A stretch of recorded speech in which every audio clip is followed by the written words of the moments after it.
Ancient mysteries, artifacts. They tell us, of course, what happened on the planet a long time ago.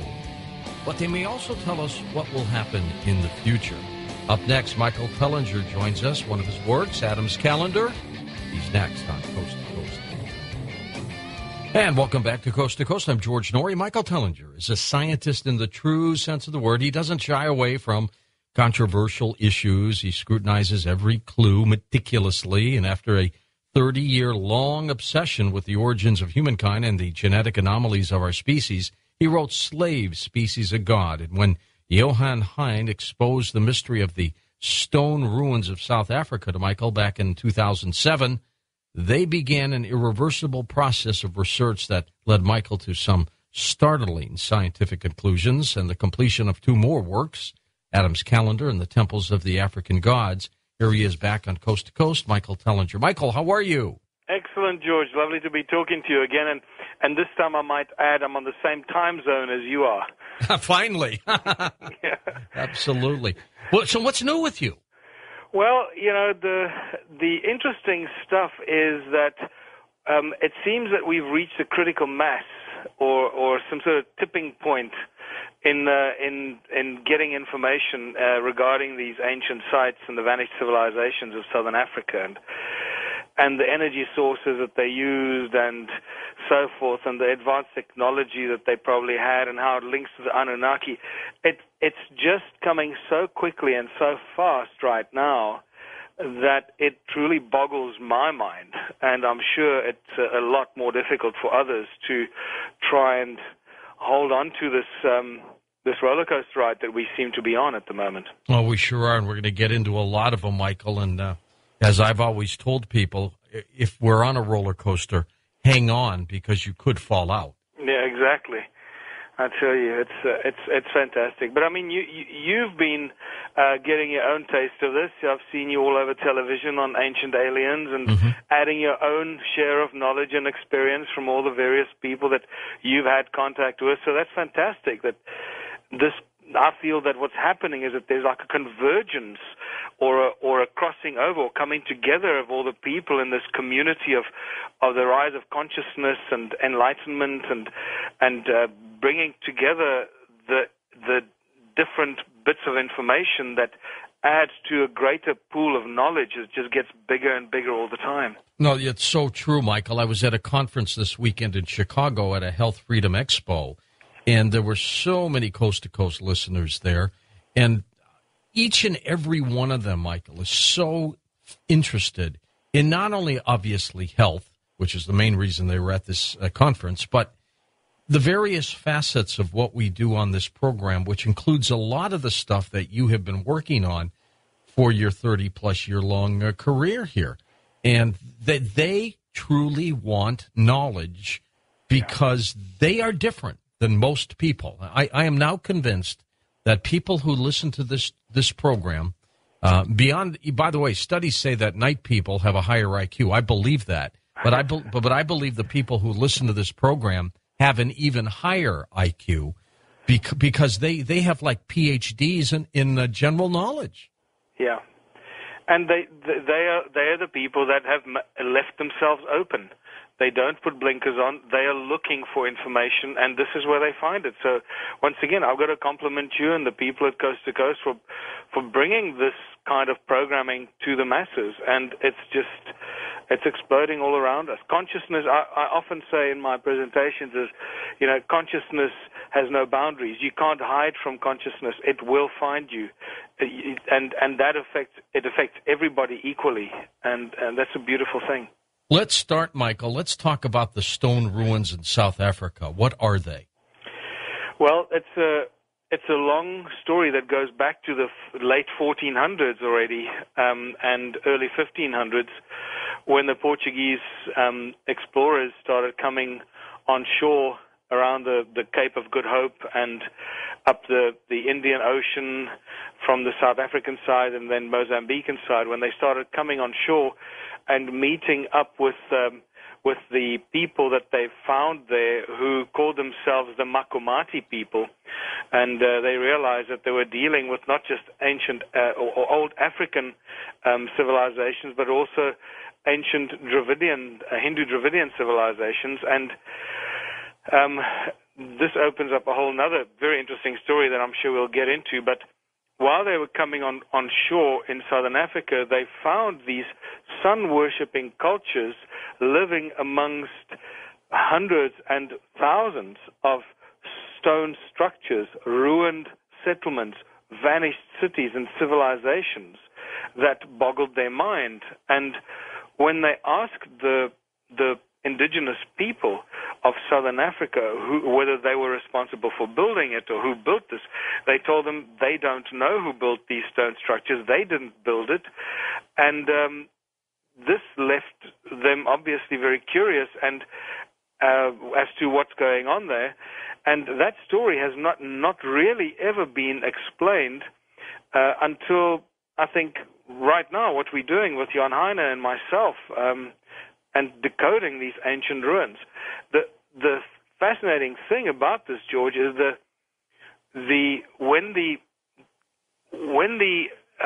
Portuguese arrived at the Great Zimbabwe ruins, which are clearly the main, I suppose, the most impressive of these ruins in southern Africa, there was a lintel above the main entrance of this ruin that had a written script on it. And they did not, they weren't able to decode it. They couldn't read it. So they called in the Moorish, the wise Moors, who were the decoders of all languages. And apparently at that stage already, they knew all the languages in the world. And they could not decode that written script. Now, this is interesting and very important bit of information, because this you won't find in any history book. Remember that the indigenous people of southern Africa at that point did not have the wheel, and they did not have a written language.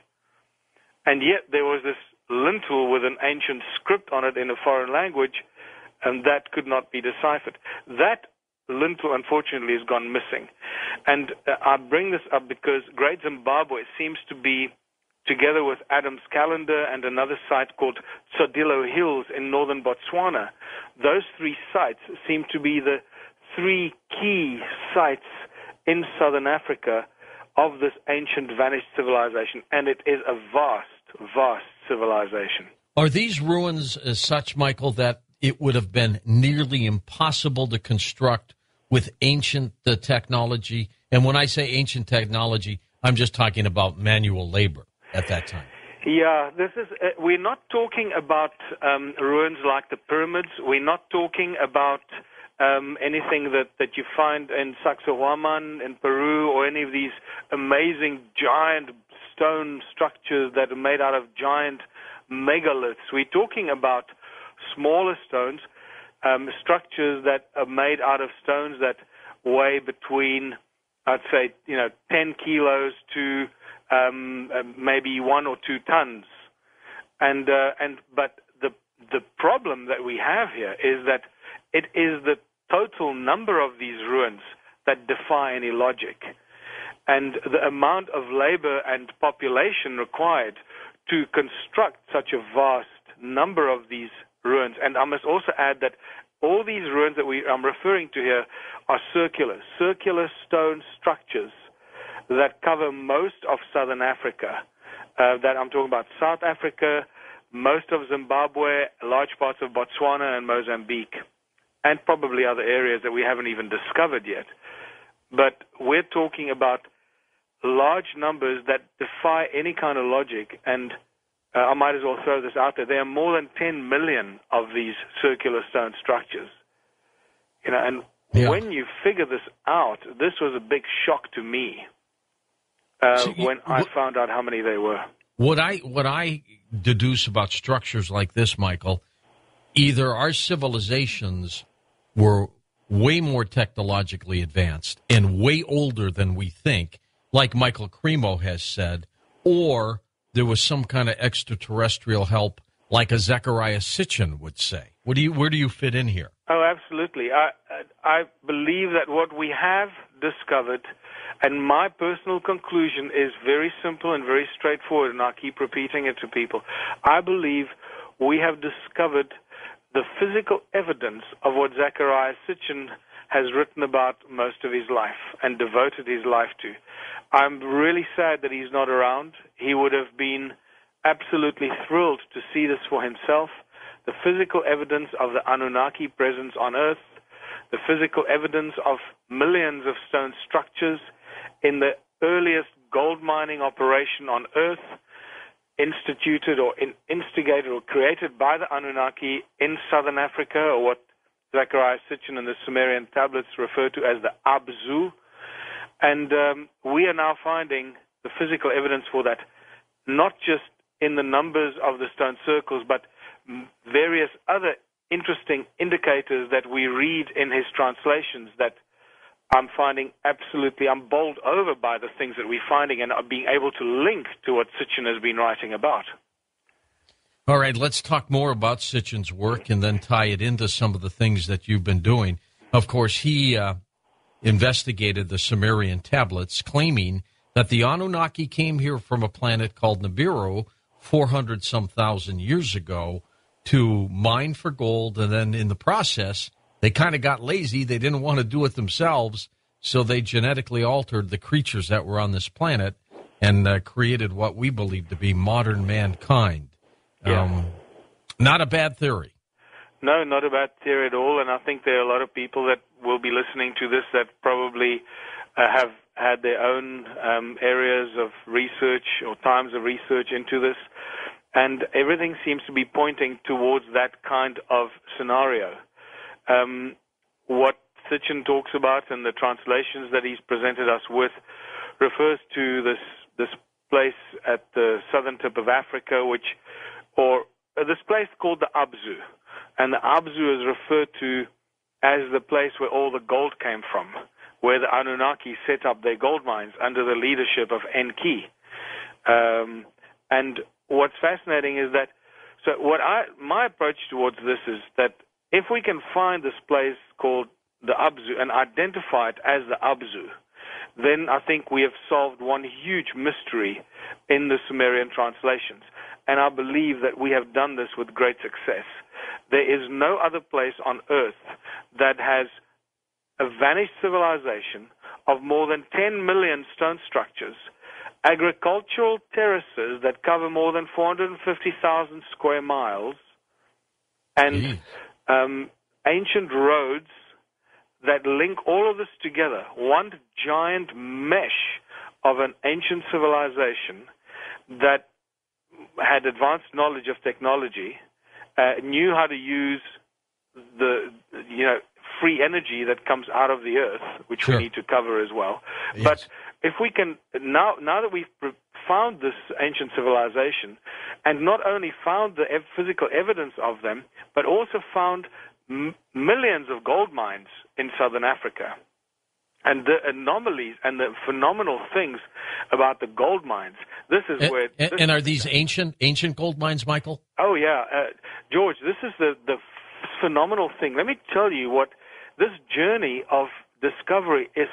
It's like I feel like I'm part of a CSI team on an ancient crime scene. You know. It's unbelievable, and I often use this analogy. I tell people in my presentations that, look, this is like, I follow the clues and I follow the evidence, and I base my theories and conclusions on the clues and the evidence that I find. And I'm trying to be as scientific about this as I possibly can.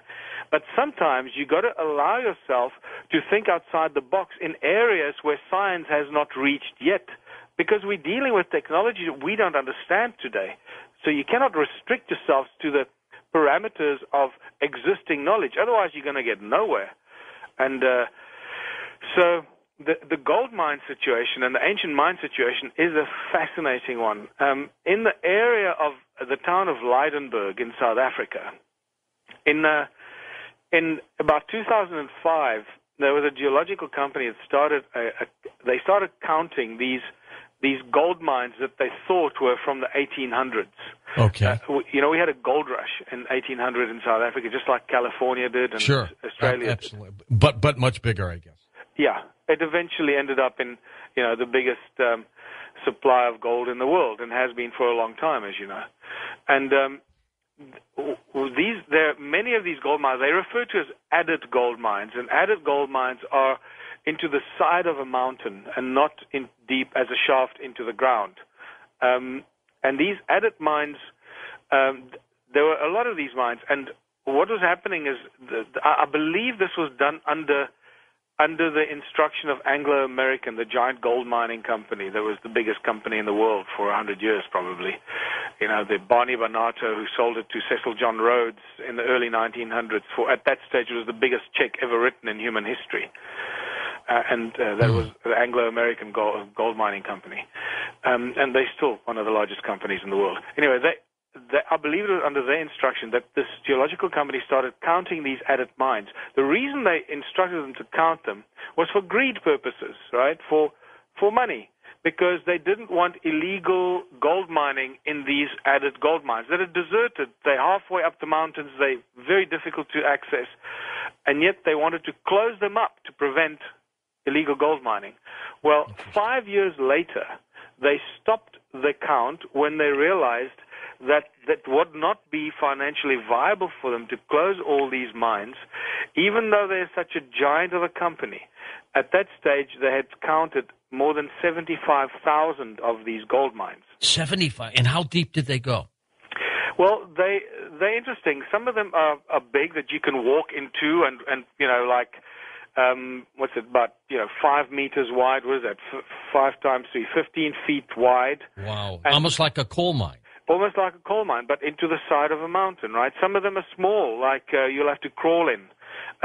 I went up the mountain one day exploring these, and it's a long walk up the mountain. Then once you reach a certain part of the mountain, they all seem to be along the same height and the same ridge, along the same area. And they just run along that ridge of the mountain. I must have walked through about 30 of those mines in the one day. And so 75,000 of these gold mines. And, George, this is just in an area around Lydenburg, the town of Lydenburg in South Africa, which had its own gold rush, obviously. And that's just about 100 by 100 kilometers that they counted. Now you've got to extrapolate that to the whole southern African continent, and we're dealing with millions of these mines. Well, which might echo what Sitchin talked about. But in your opinion, you've seen them, some of them. Yeah. Would they look like they're 400,000+ years old? Well, this is where it becomes very interesting again. They could very well be. And we've got to start looking at other indicators. The important things that we find are, the indicators of the ruins are that something happened. Obviously, something must have happened that wiped out the civilization. And at the same time that it wiped out the civilization, it would have obviously destroyed or wiped out these mines. Now, based on examining the thousands of circular and millions of circular structures, the stone ruins, the stone circles, we call them stone circles, basically, right? Right. In analyzing those from the air, from aerial photography and from satellite photography, you realize that we can only see a small fraction of the original number of ruins that were there. The rest of the ruins still lie buried beneath the soil and the sand, beneath sediment. So my conclusion is that the same event that more than 2,000 ancient civilizations talk about in human history, this event that the Bible talks about, the biblical flood, I believe it was that event that wiped out the civilization, and these millions of stone structures and the millions of gold mines, covering it in sediment, soil, and sand, and so forth. But because these adit mines were into the sides of the mountains, what would happen then, and this is where logic comes in, and it takes a while. This is not something that comes to you easily. I mean, this is, I think, about the third time that I've spoken to you about this now, and every time... And hold on for a second, Michael. Let's hit the break here and come right back. This is fascinating. We'll also talk about how they apparently got energy out of the planet. We'll be back. Well, it's Ancient Mystery Night tonight on Coast to Coast AM with Michel Tellinger, author of a number of works, Adam's Calendar, The Slave Species of God, and Temples of the African Gods as well. Hey, by the way, you can become a Coast Insider. As a matter of fact, we did our Coast chat tonight. for just 23 cents a day, something like that. And simply go to coasttocoastam.com and you can sign up for that. Get your special downloads, podcasting, and don't forget now the Coast to Coast mobile. It's up and working now for you iPhones and Android folks. So there you go. We'll be back in a moment with Michel Tellinger on Coast to Coast AM. And welcome back to Coast to Coast. Michael, we were talking about the age of these mines, and you were telling us that they could be very old. Yeah, I was just trying to bring a bit of logic to this because, these things aren't presented to us on a platter. It takes a long time to start seeing the wood for the trees and realizing what's been going on here.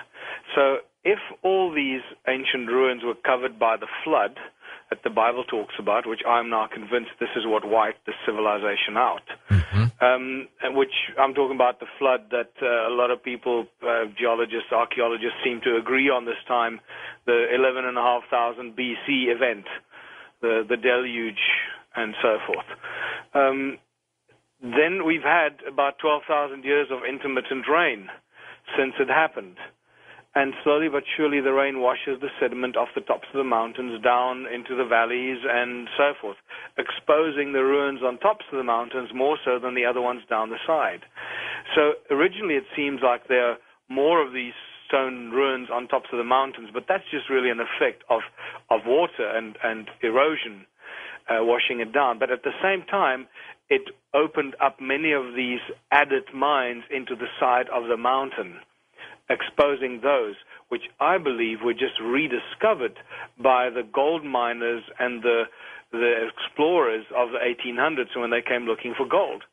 And it's quite interesting. They must have been absolutely blown away when they realized that wherever there are stone circles, there are ancient gold mines.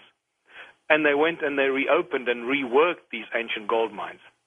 And the reason I say this is because there are several other references to ancient gold mines that come from the most unexpected areas. The one area I get from two independent individuals who don't know each other at all, so the possibility of them making up the story is it's not possible. And that is when they were mining in the cities in South Africa, northern South Africa, sinking shafts into the ground, down into the ground. So now we're dealing with underground gold mines and not added mines into the side of the mountain. At about 100 feet, they discovered passages running in different directions with tools and artifacts that they didn't know what they were for and where they were from. And this puzzled them, you can imagine, because this is not supposed to be there. They think they're digging into virgin territory. Suddenly they're finding ancient passages underground. And what they did at that stage, they called in the Merensky Reef people, who are the experts and they're involved in gold mining and from the earliest times. The Merensky Reef people arrived and took the tools and artifacts, confiscated those, and said, thanks for calling us. We are aware of this phenomenon. And they left, not explaining anything. And if this happened to two individuals that were mining gold, you can imagine how much more of this must have been going on and how much of this underground vanished passages there are.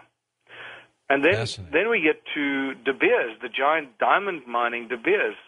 I've heard reports that in the 90s, De Beers unexpectedly found an ancient mine that's 22,000 feet deep.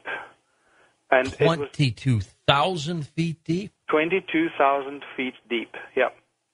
A mine shaft that was cut with such precision that it absolutely scared them. They had no idea how this was done, who did it, and it was done with precision that would indicate advanced knowledge of some sort of laser technology. And it is at this moment that I get very excited because I believe I have found the source of this laser technology, how it worked, the kind of tools they used, and how they generated the energy to do this kind of stuff, this unthinkable stuff that we can't imagine today. Don't hold back, Michael. What's the source? Well, you know what? we've been given the source on a platter. Over the last 130-odd years, several people in America especially have come and given us this information. John Keely in 1888 gave us the source. Sound frequency was the source that he used for his levitation, for drilling holes, for crushing giant blocks, for disassociating water. He did this with sound, right? What the important thing that John Keely told us is that his sound device that he created for doing all this stuff was calibrated to the energy fields of his own personal body. So when his friend arrived and said, I want to try this myself, he said to him, okay, but first I need to calibrate the device to the energy field in your body.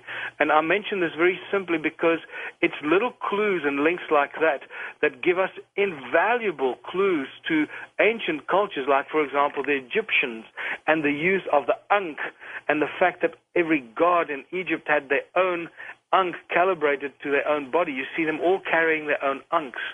And since we know that the ankh was the key for healing and eternal life and universal knowledge. And we see in beautiful wall paintings in Egypt how they use the ankh for healing.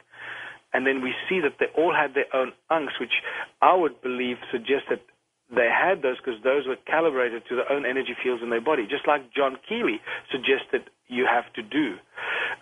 So sound is the frequency. And then Nikola Tesla gives us a very key support to this a little bit later when he built the Tesla Tower. In his notes on his research, he makes a very important statement. He says that the earth rings like a bell.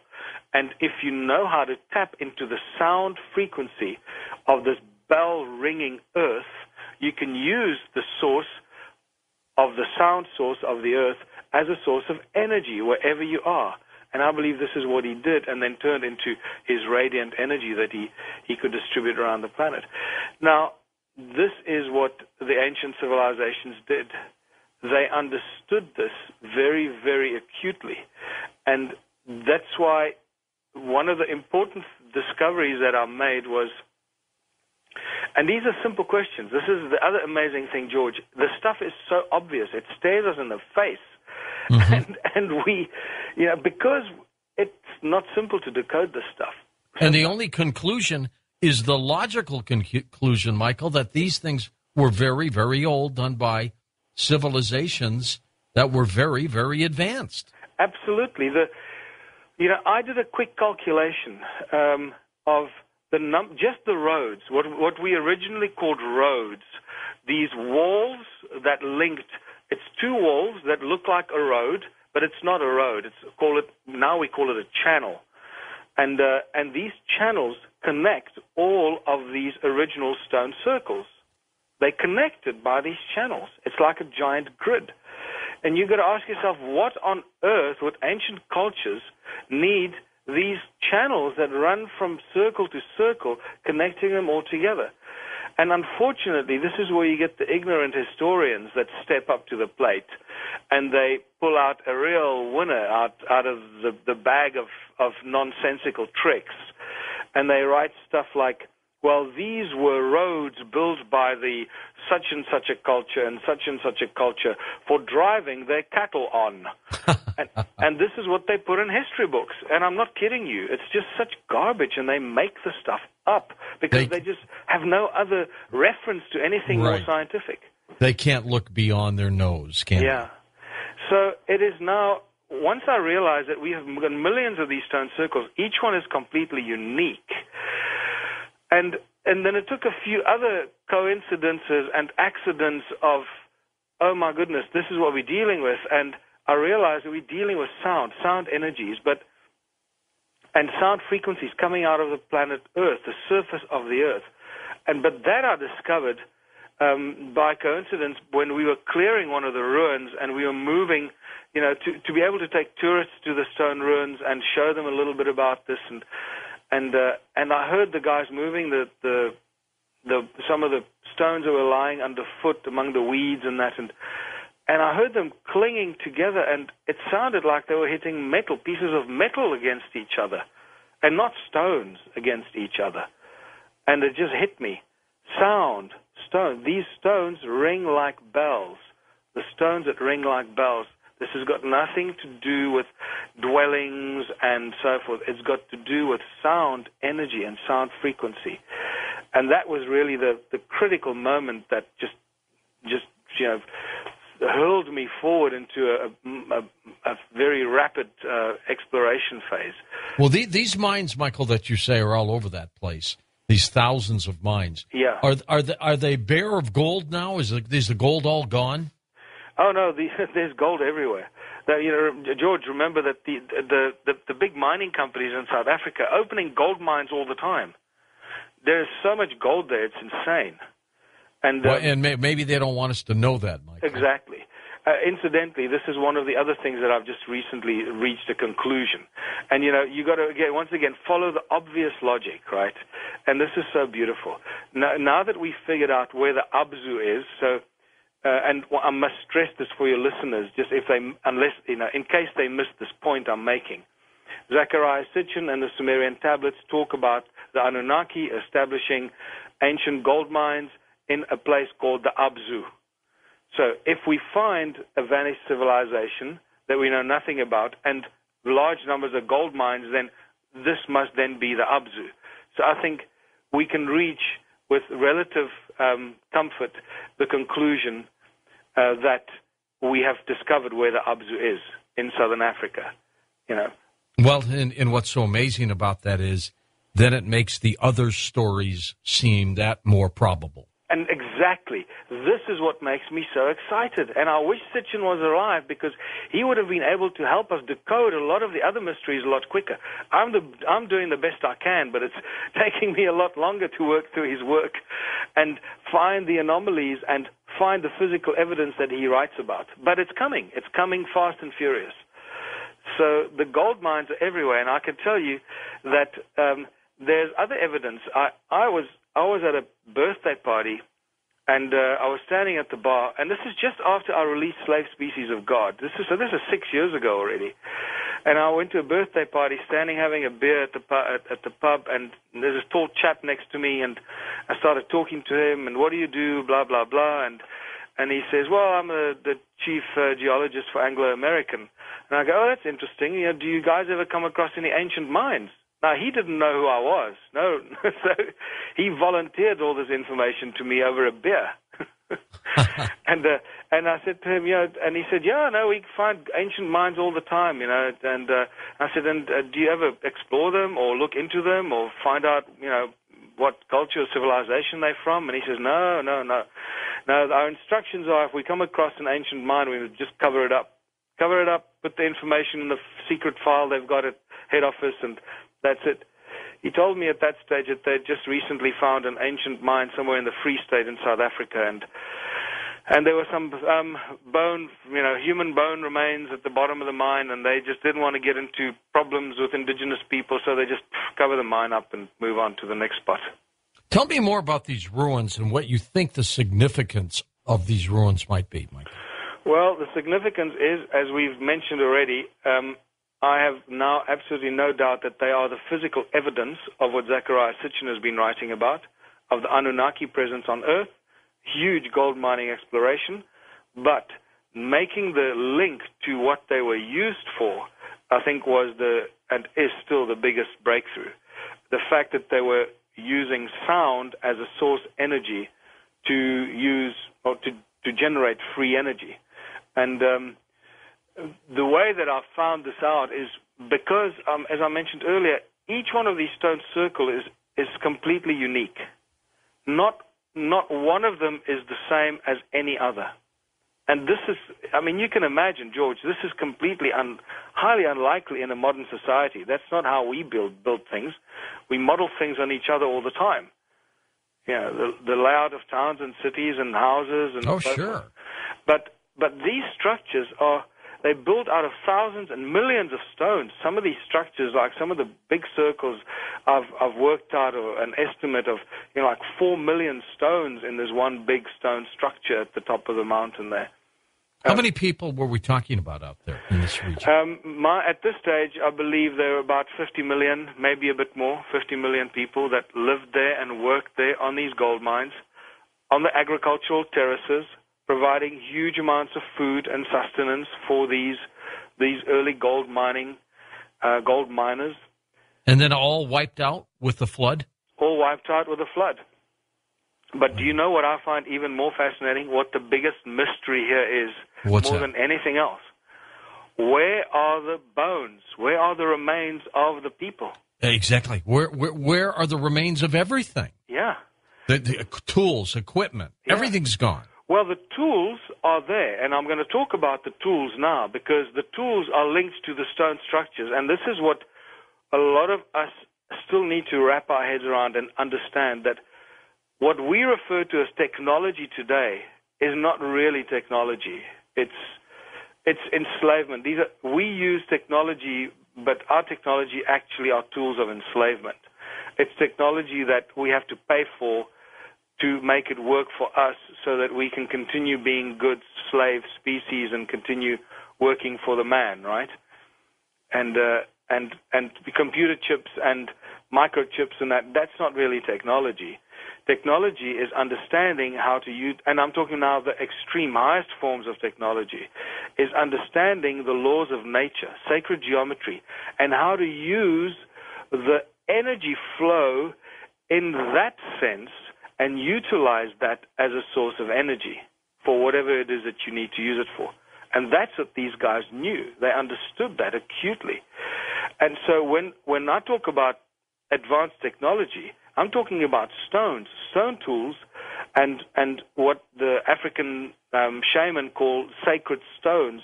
These stones with these holes in them. There are hundreds of thousands of these stones that are found scattered throughout southern Africa. The ignorance of our historians and archaeologists down there puts them on the pedestal as weights for digging sticks, right? This is still the official stance by the archaeologists in southern Africa, that these hundreds of thousands of stones that come from a stone age where no metal tools were yet developed, and a sparsely populated part of the world where there were hardly any people living. And we have hundreds of thousands of these sacred stones with perfectly drilled holes in them. Doesn't make any sense. Doesn't make any sense. So now suddenly we find the source for these stones, this vast vanished civilization of 50 million or more people that lived there mining gold. These sacred stones, these stones with holes in them, they look like tiny wheels made out of stone with these beautiful hourglass-shaped holes through the middle of them. Those were the tools of these ancient gold miners. And once again, remember that we're dealing with a hierarchy here. We're dealing with Annunaki, with the gods, the sky gods that came down from the sky and created the people. This is the same story in all African mythology, in all African stories, in more than 600 African mythologies that I've looked at. It's the same story. The sky gods came down from the sky and created the people to do what? To mine gold. For their atmosphere. For the atmosphere. But I think it gets even more interesting than that. And I know that this atmosphere thing has been going on for a long time. And it may have been that originally, but I think it runs a lot deeper and a lot thicker than that. And I've had the pleasure of meeting David Hudson recently on my tour of the United States. And the man that reintroduced the world to monoatomic gold and the white powder of gold in the early 80s. You think maybe they ingested it? Oh, there's no doubt about that. There's no doubt about that they ingested it, and there's no doubt about that it is what the Bible talks about when they refer to as manna from heaven. And here we have a beautiful kicker once again, George, the link in between the manna from heaven in the Bible and Moses and all that stuff. Remember, when Moses came down from the mountain, he took the golden calf and he burnt it in the fire, and he didn't turn it into molten gold, he turned it into white powder. You know, millions of people read the Bible all the time. They read that part, but they don't realize what they're reading. And that's a good point. Michael, we're at the top of the hour. Hang with us. We're going to come back in a moment and talk more about the technology that was used here. And then later on, phone calls on Coast to Coast AM with Michel Tellinger. We'll be right back. And welcome back to another hour of Coast to Coast AM as we chat with Michel Tellinger about his work and about the ancient mysteries. And they are fascinating indeed. And we'll be back with him in a moment on Coast to Coast AM. And welcome back to Coast to Coast. Michael, let's talk a little bit about the technology that was used with the ancients, these electronic measuring devices, your thoughts on the electromagnetic waves and ground-penetrating radar, which is showing some real strange things down there as well. This is truly, I think, could be one of the biggest stories of all time. Yeah, I think, once this information gets out there and people that are at the leading edge of this kind of research and information will hopefully step up to the plate and get involved, because it really needs a whole team of bright minds to come and investigate and explore and analyze this, because it's truly we've made measurements there that baffle us. It's beyond anything that we measure on Earth. So just to explain to the listeners what I'm talking about here. First of all, I reached the conclusion that the stone circles were used as energy devices. They were generating energy by tapping into the sound frequencies of Mother Earth, just like Nikola Tesla suggested we can do. And what spurred me to reach that conclusion was the unusual shape of these stone circles, that each and every one is unique. And then I realized that what these stone circles actually represent are the cymatic shapes of the sound frequencies as they reach the surface of the Earth. It's really just a representation. So each circle is like a plug point into the natural energy fields, the sound frequency energy fields of the Earth. And they knew how to do this, and they obviously did this with great success. And they also knew how to amplify this sound frequency. And when we read the translations of Sitchin, that with Enki built an earth splitter with which to make a gash in the earth to create the tunnels for the heroes to go and get to the golden veins underground. I believe we found these circles, and some of them are very specific circles that reflect what in electronics or in electricity, in electronics is referred to as magnetrons, and we're dealing with these giant stone magnetrons that can generate huge amounts of energy beyond what we could imagine today. Are these circles perfectly carved out circles, Michael? No, this is the other thing. It is so frustrating when you start working with this stuff, because it flies in the face of all our logic today of what we would deem to be, perfection and technology and advanced stuff. It's completely the opposite. And that's why it's taken so long to realize how advanced these guys really were. Because it's not about the perfection, it's about understanding the flow of energy, the laws of nature. As I said earlier, the sacred geometry, this is all they did. They put the sacred geometry into practice, and using sound coming out of the earth. Now, as I mentioned, some of them are in the shape of magnetrons. Mm-hmm. And you see them very clearly. They look like giant flowers. When you look from aerial photographs, they look like giant flowers made out of stones. And they just pack these stones on top of each other. And remember that stones conduct energy. They conduct electricity. This is not commonly known by the average person on the street. Stone conducts electricity. And it's often called single-wire earth return in the electricity supply people. They don't run two wires up to a remote place. They run one wire up there, and then they run the feed through the ground back. And what kind of stone are they? This is the special thing. It took 500 years for the first person, which was me, to ask, well, what kind of stone were these circles made of? I'm amazed that it's taken that long. It's quite an obvious question, isn't it? Yeah, it sure is. But it's only when I asked myself that question, I said, well, I need to see for myself what kind of stone these circles are made of, if it's just any random stone or if it's a specific kind of stone. And that was actually probably the most significant discovery, when I realized that most of the circles, and especially the original circles, before they were rehashed by people, in more recent times, were made from a very special kind of stone called hornfels. It's a metamorphosized quartzite, silica dioxide that contains large amounts of iron and aluminium or aluminum, and has very strong acoustic properties. It's a conductor. It's a conductor because of the iron. It is a receptor of, well, it conducts sound energy very, very successfully. They ring like bells. I must add this immediately. These stones sound like you're hitting pieces of metal against each other. So they ring like bells. They have strong acoustic properties. And they also, because they're silica dioxide, quartzite, they also have the same properties as crystals. That's what they are. Remember, crystals are silica dioxide. Sure.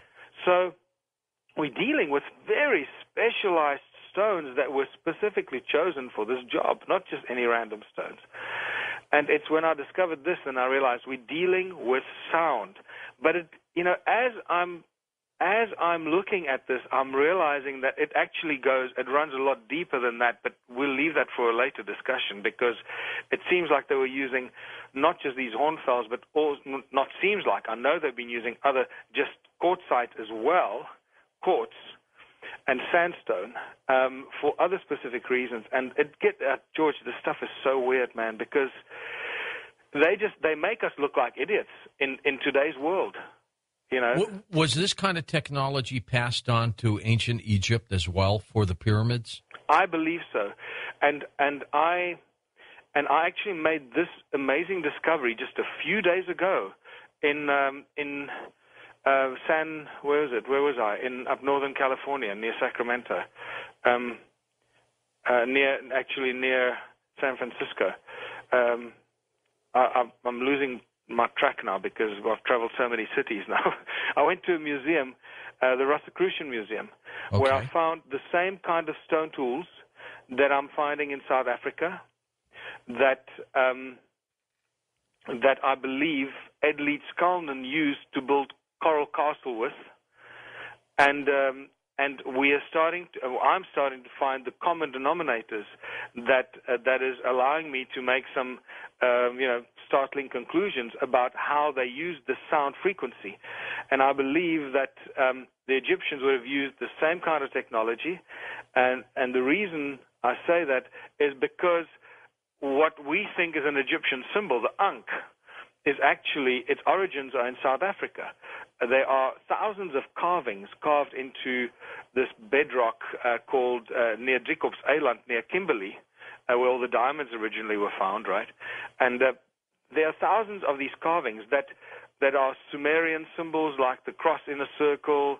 The Sumerian winged disc is carved out on some stones near my house, where I live now. The Ankh is carved out in a radiating circle, the Egyptian Ankh. And except these carvings that I'm referring to, and there are thousands of these carvings that can be linked to all these northern hemisphere civilizations that we think are the great civilizations of the ancient times. Well, all of them can be traced to the origins in South Africa and Southern Africa long before they existed in the north, by the looks of it. And I base this statement on the extreme erosion and weathering on these carvings compared to, for example, the weathering on the statues and work that we find in Egypt. Sorry, George, go ahead. No, finish that up, because I've got a longer question. In my presentation, I'll show a comparison, for example, of a statue of one of the Egyptian pharaohs, Khafre, who was which was carved about 2,550 BC, and it was exposed to the elements. It was lying outside when it was found, so it should have eroded, right? But it's made out of the stone called diorite. It's a very, very hard stone, one of the hardest stones known to mankind. And the carvings in South Africa are made into the same kind of stone.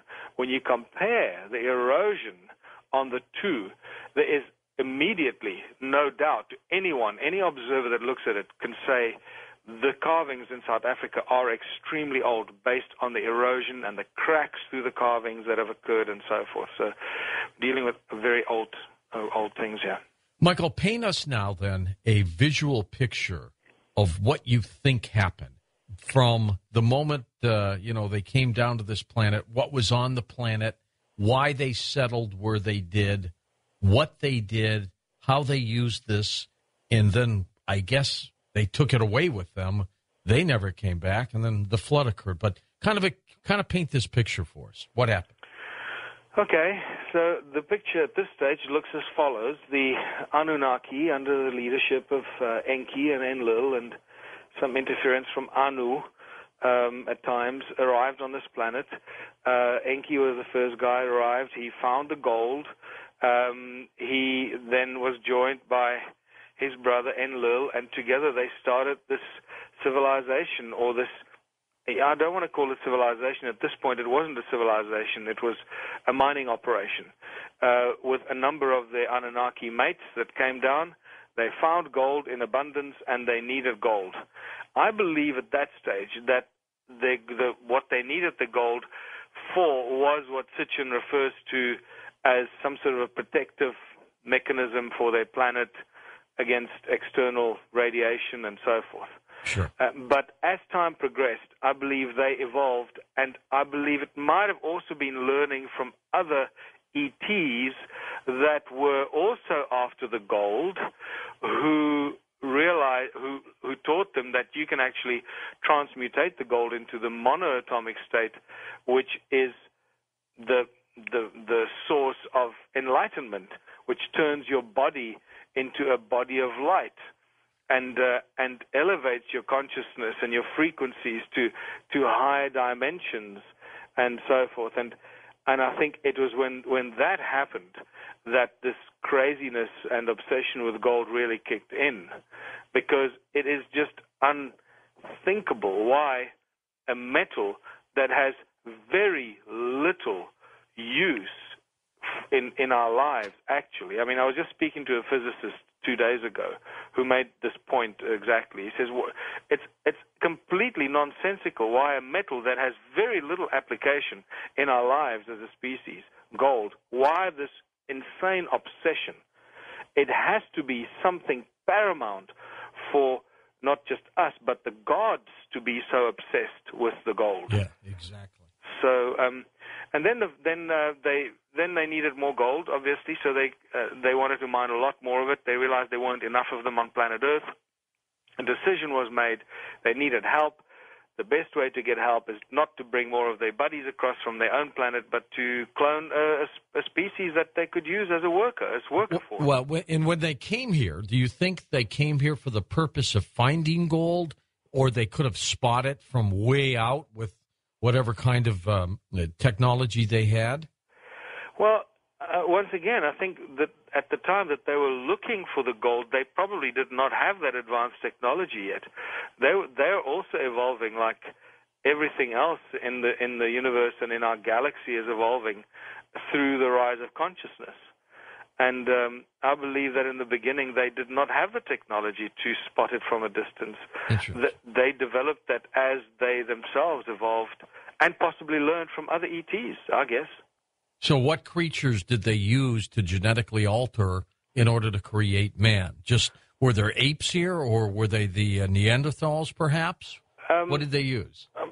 My best guess at this stage is probably Homo erectus or something like that, because it is probably the closest species to us that looks like us from the restructuring of the Homo erectus fossils that have been found, right? So it certainly seems like that. But the Sumerian tablets, again, they tell us that it was a creature that was already on Earth, that they used that creature's essence. And when they talk about essence, my take on that is their DNA, the genetic material, and they mixed it with their own essence and their genetic material, and created this new species, the hybrid called Homo sapien, that we are all descendants of.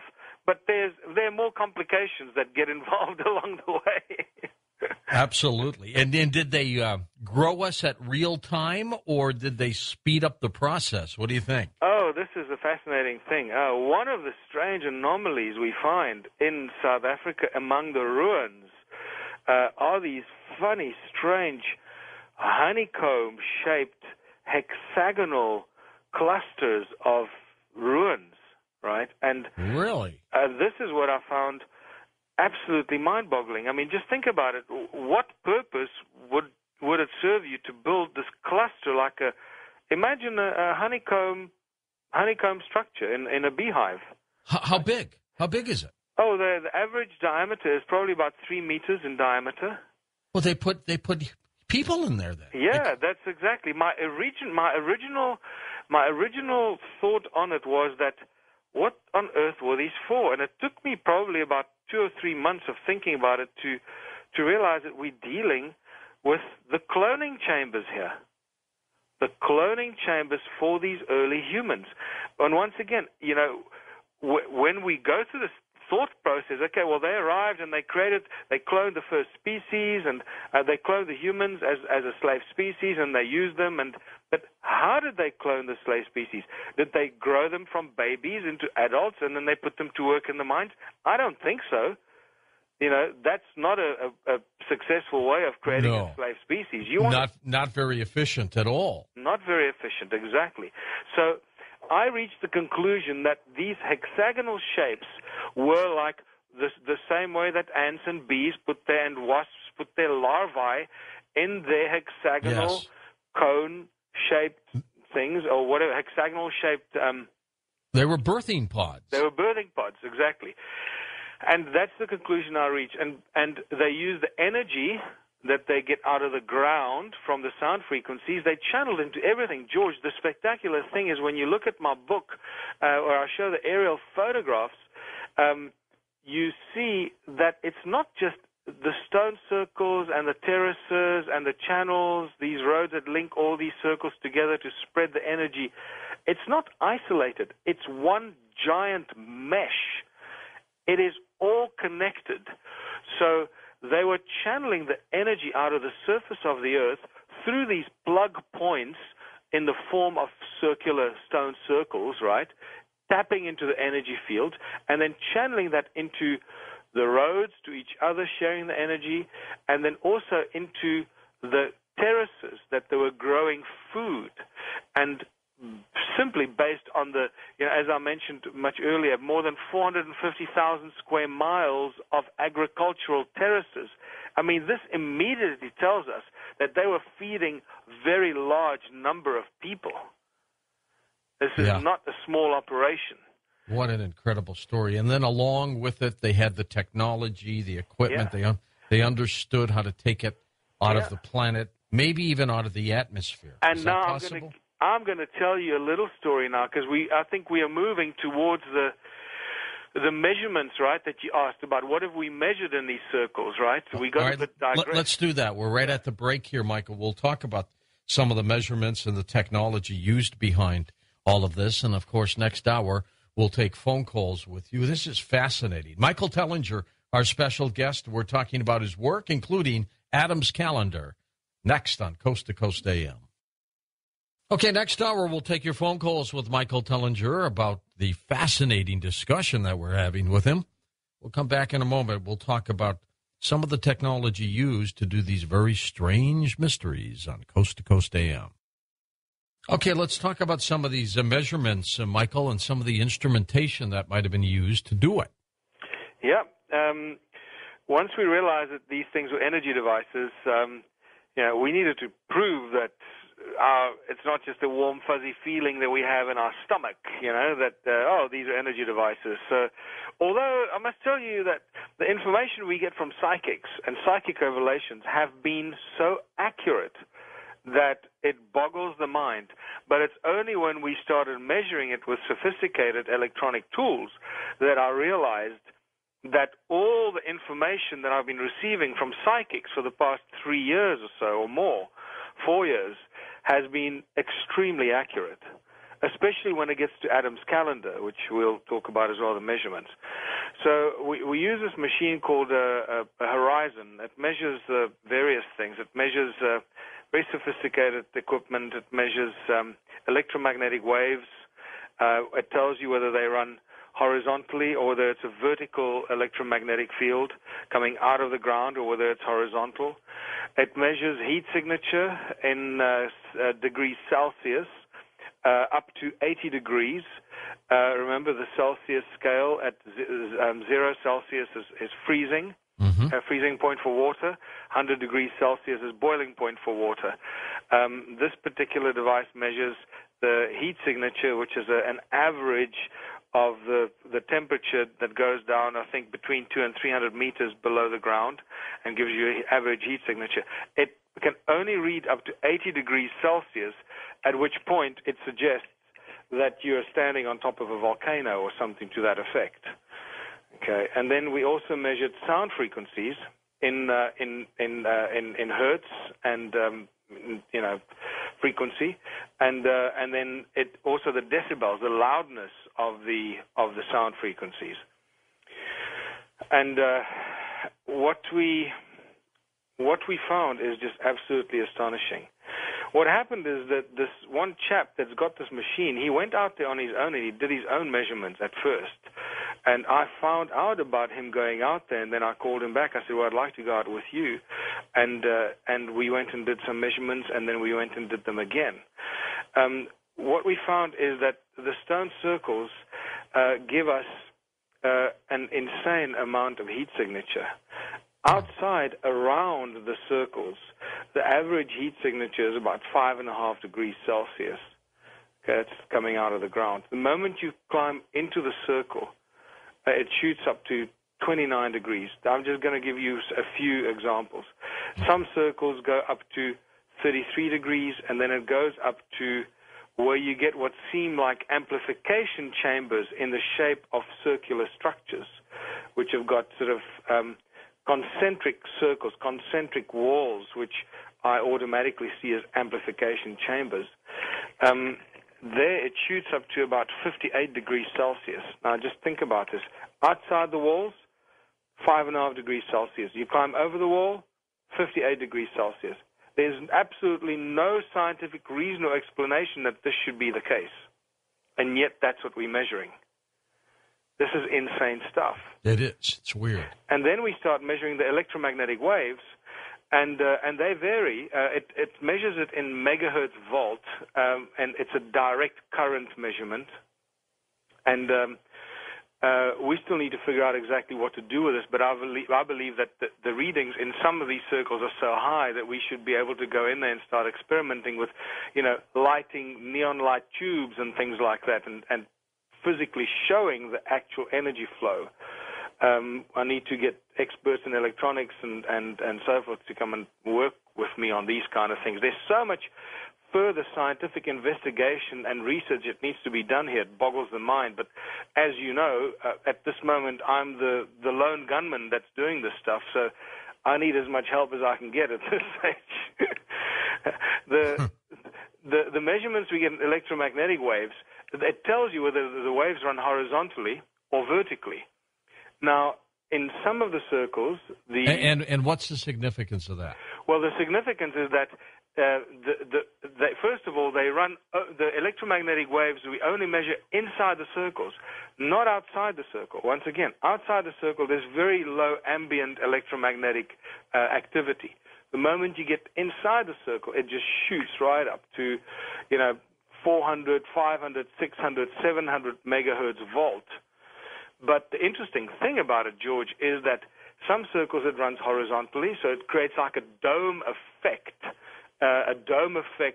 of electromagnetic waves inside the circle, covering the circle, like a shield, an electromagnetic shield, if you can call it that. So if you automatically think about, Star Trek and Battlestar Galactica, activate the shields kind of thing, that's the thing that comes to mind. If we know more about this, we could start using this technology exactly for those effects. And then some of the circles, the electromagnetic waves run out of the ground straight into the sky, vertically. Okay, and then we get to Adam's calendar, and that's and explain that. Okay, Adam's calendar is what we call the flagship among these millions of ruins in southern Africa. It was rediscovered by Johann Heine by accident in 2003. He flew over it, and there was a whole. This is what my book Adam's Calendar goes into, and then Temples of the African Gods takes it to the next conclusion as to what are all the millions of stone circles around Adam's Calendar about, and takes it to some of these conclusions. I'll be putting a lot more of this information into my new book, But for now, so Adam's calendar was rediscovered in 2003 by Johann Heine. They now discovered that Johann measured it, realized that it was an actual calendar, that it is still shows us the movement of the sun. Well, it's aligned with the north, south, east, west, with the solstices, the equinoxes, and it shows us every day of the year based on where the shadow falls of the one stone as it casts the shadow on the other stone. These are the two central calendar stones in the middle of what was originally a circular structure, the whole calendar site. It's interesting that when I met with Credo Mutwa, the preeminent Zulu shaman in South Africa, that, David Icke's done quite a lot of work with Credo Mutwa himself. And Credo Mutwa gave me a lot of information about Adam's calendar. He told me that it's one of the most sacred sites on earth, one of the two most sacred sites on earth. It is where heaven mated with Mother Earth. These cryptic clues that they give you. I don't know why you can't just tell me what's going on there. But and he also told me that in shamanic customs, it's known as Inzalo Yelanga, which means the birthplace of the sun, and not necessarily the S-U-N, but the S-O-N as the son of the gods. So it's where heaven mated with Mother Earth. And this is Adam's calendar, which I gave it that name because I realized it was probably one of the oldest sites on Earth. But now we're starting to call it Enki's calendar because it's very clear that it was actually a construct of Enki. Incidentally, there's an interesting entry in Zecharia Sitchin's translations. And once again, when he wrote this, when he made this translation, he had no idea that we will find such a site. So this is the interesting link that I find all the time is happening now more and more. And there's a translation in one of his books that says, 40 Shah after arriving on Earth, Enki built himself a special place of observing in the deep Abzu on the edge of a cliff. And we now know where the deep Abzu is. It's southern Africa. The edge of a cliff is where Adam's calendar is. And then it says, in line with his abode in the north, or further north, which we know is Great Zimbabwe, was Enki's house, the big house on the hill. And then it mentions the peaks further north, which if you draw a line from Adam's calendar through Great Zimbabwe ruins, it takes you straight up to the Great Pyramid of Giza, all along the 31 degrees east longitudinal line. So there's a very interesting link there as well. So Adam's calendar seems to be the flagship among these millions of ruins and the major site. And that is where the measurements go right off the scale, completely off the scale. We measure heat signatures that go beyond 80 degrees. The machine that we used cannot measure the heat signature inside. So outside the Adam's calendar circle, it gives you about 9.5 degrees Celsius. The moment you cross into the circle, it shoots right up to 77 degrees. And then when you go in between the central calendar stones, it shoots up to beyond 80 degrees. What it's telling us is that you're standing on top of a volcano, but clearly you're not standing on top of a volcano. So some weird energy forms are happening there and being developed. And now I can understand when I first started to take some psychics and people there on tours and that, and it happens all the time.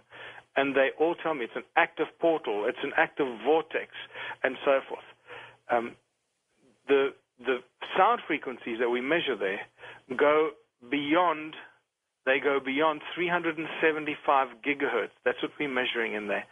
And George, the important thing for the listeners to wrap their head around here and understand is that in the United States, the allocation of frequencies ends at 300 gigahertz. That's it. There's nothing that exists beyond 300 gigahertz. Well, at Adam's calendar, we measure way beyond 375 gigahertz, and the needle is still going up. It stops because that's as far as we can measure.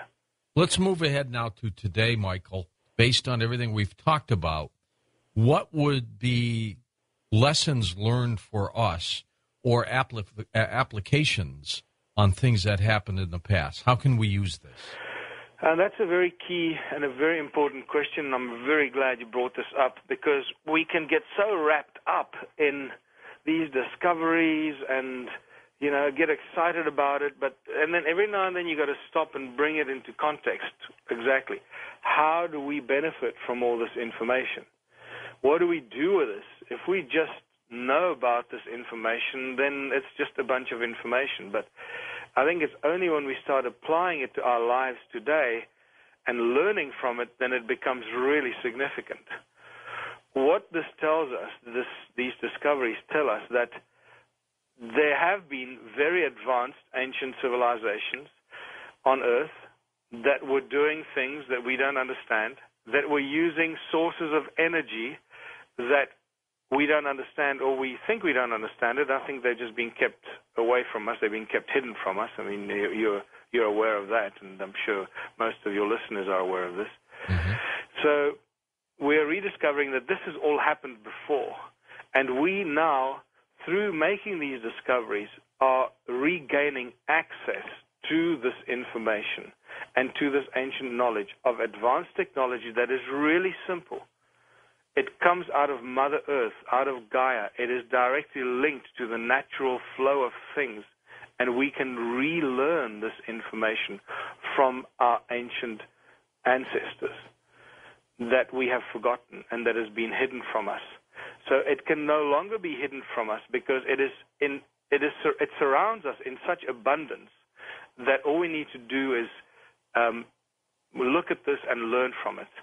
Not only that, but it also teaches us that we need to start looking at how we're going to survive as a species if we have a major catastrophe.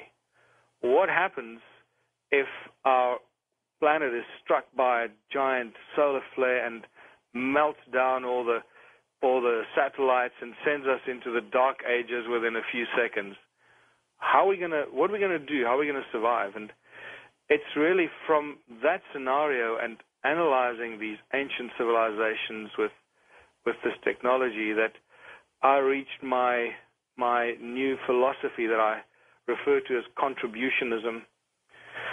And this contributionism seems to once again take us back to our origins in Africa, in southern Africa. And in African cultures, it is still today called Ubuntu. It's the Ubuntu culture means where the communities work together for the greater benefit of all people in that community.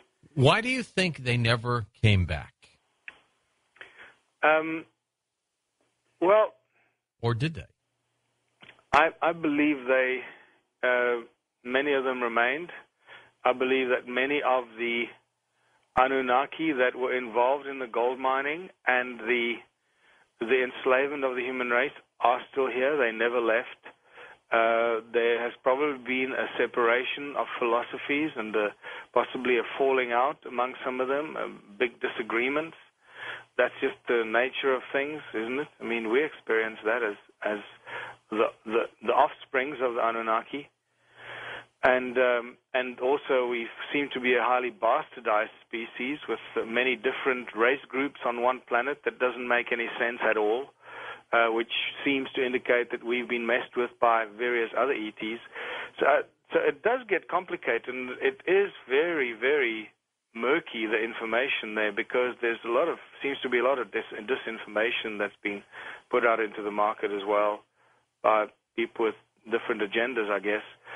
I guess they left, but some of them stayed behind, and they've continued with their exploit of the human race in various other ways and other forms through the control of money and so forth. But gold remains the main obsession. Nothing has changed. For us, only a few thousand years have gone by, which is a hell of a long time for us as the human race. But for the Anunnaki and the other ETs that live extended periods of time, that's just a fraction.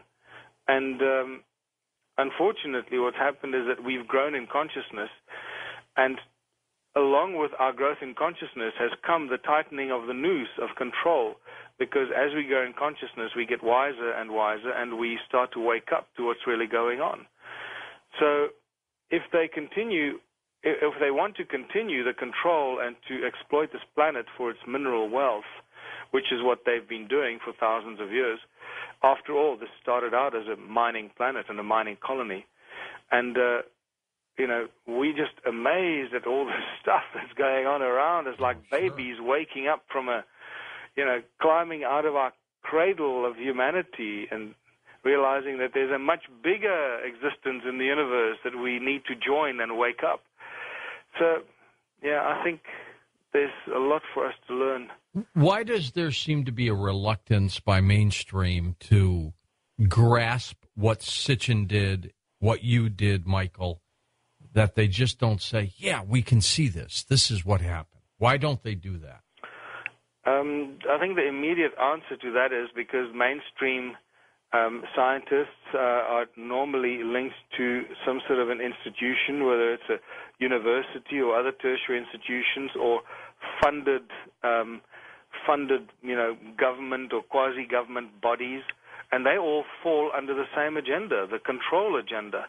And those guys are not really given the freedom to explore at their own pace. The moment they find something that they're not supposed to find, it gets shelved. And I get this all the time from academics and researchers in universities all over the world. And I'm talking about the big universities. They will always tell you, well, they've told me this, that, they can't support me in an official capacity because they may lose their job. And that's the fear. This is the fear factor that it's been so strongly imposed on humanity.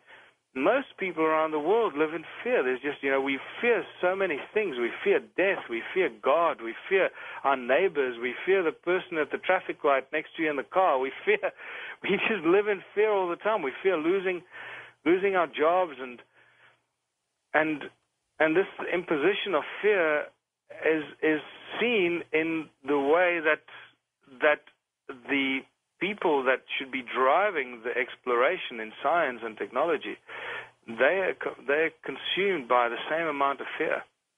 Well, I think so. Stay with us, Michael. We're going to have a final hour of phone calls with you when we come back on Coast to Coast.